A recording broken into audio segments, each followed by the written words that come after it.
Well, MEC Panyaza Lesufi is this morning visiting the school and the family of the slain deputy principal. Our reporter Heidi Giokos joins us now for the latest. Heidi, it seems a bit chaotic where you are. What's the situation on the ground?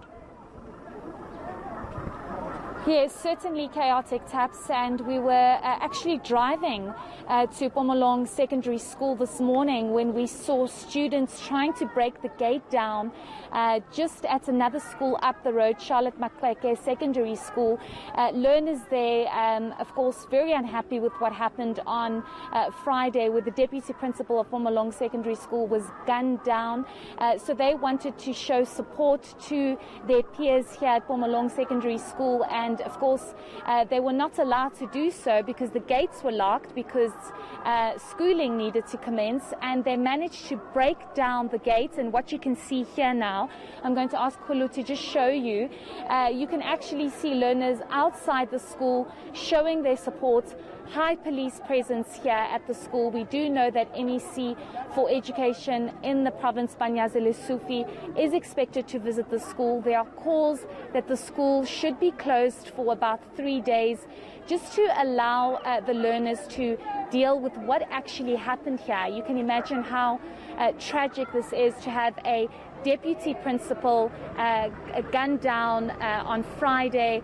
We do understand it was quite a traumatic event, as one can imagine. So you're seeing learners coming out and saying, we want to show support, let us show support to our peers that are just down the road. So it's a very volatile and tense situation, and hopefully the MEC for Education in the province can try and find a solution to this, Taps, because it's very concerning to have this happening at a secondary school here in Tembisa. Heidi, I'm trying to understand how the students from Charlotte Maxeke are hoping to show support by being at Phomolong and causing the kind of chaos we're seeing behind you. So when we spoke to a community leader just a short while ago, also a parent, saying that they are very worried about what transpired on Friday. They feel unsafe.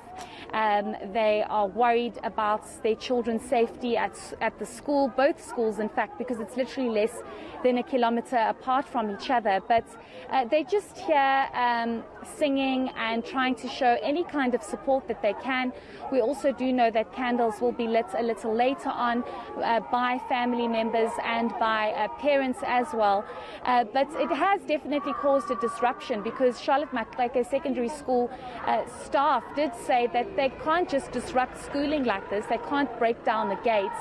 But it seems as though all learners are mobilizing together to show the support to their peers, and also perhaps send a strong message to the MEC to say something needs to be done. I mean, you're dealing with secondary school here. It's very young learners, and to feel so unsafe in this environment where a deputy principal was gunned down, it is a concern. So I'm guessing they're just trying to show any kind of support and solidarity that they can at this stage. It must be quite traumatic for the students and the educators at that school. What kind of help is being provided to them? From what you're saying, classes have continued. How are they being helped to deal with this situation?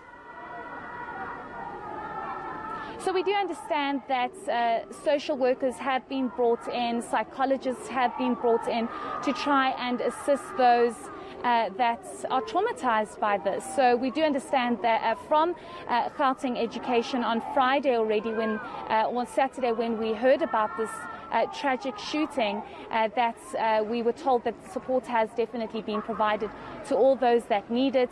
But it's going to be interesting to hear what the MEC has to say, and whether or not he'll heed the call to shut down the school until this tension dies down and this matter is actually dealt with. Heidi, there weren't many details after this shooting on Friday. Has anything come of the investigation over the last 2 days? Do we know anything more about the victim, about a possible motive, about the suspect?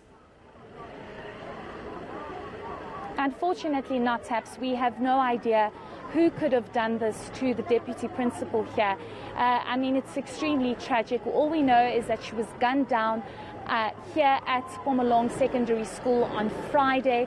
We do understand that it was definitely a target, because Nothing was taken. Her vehicle was not taken. She was just shot through the window. And then we do also understand from the statement by the Education MEC that the gunman actually got out of the car, went around to the deputy principal's car and shot her again. So we're not exactly sure the motive behind this. We don't know the exact details around this, but what we do know is that it appears to be a direct target to the deputy principal. Why somebody would do this, we are not sure at this stage, and hopefully we'll be able to get more details around this from the NEC a little later on. Yeah, reading the statement from the Gauteng Education Department on what exactly transpired, it was so cold-blooded, and hopefully we'll be able to get more information. Thank you, Heidi Giokos. Heidi Giokos is at Phomolong in Gauteng, and it's a vice principal and educator who's shot at point-blank range. Why would you order a hit on a teacher? Yeah. I don't like seeing police next to learners either, especially in volatile situations.